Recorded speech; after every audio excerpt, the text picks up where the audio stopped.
Hi hello friends, Tiruppur கோயில் வழி பேருந்து நிலையத்திலிருந்து போடிநாயக்கனூர் செல்லக்கூடிய அரசு பேருந்துகள் புறப்படும் நேரம் பற்றி தான் இந்த வீடியோவில் நாம் பார்க்க போகிறோம்.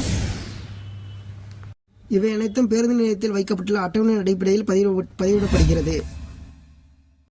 இந்த ஃப்ளவர்டெக் யூடியூப் சேனலில் பார்த்தீங்க அப்படின்னா பேருந்து நிலையத்திலிருந்து செல்லக்கூடிய பேருந்துகள் புறப்படும் நேரம் பதிவிடப்பட்டு வருகின்றது. திருப்பூர் கோயில் வழி பேருந்து நிலையத்திலிருந்து போடிநாயக்கனூர் செல்லக்கூடிய அரசு பேருந்துகள் புறப்படும் நேரம் பார்த்திங்கன்னா காலை 11:50, மதியம் 3:40, இரவு 8:10, இரவு 11:45 ஆகிய நேரங்களில் பேருந்துகள் இயக்கப்பட்டு வருகின்றன. இவை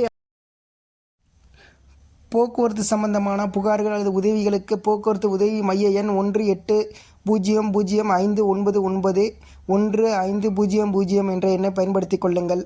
மேலும் கட்டணமில்லா 3 இலக்க எண் 149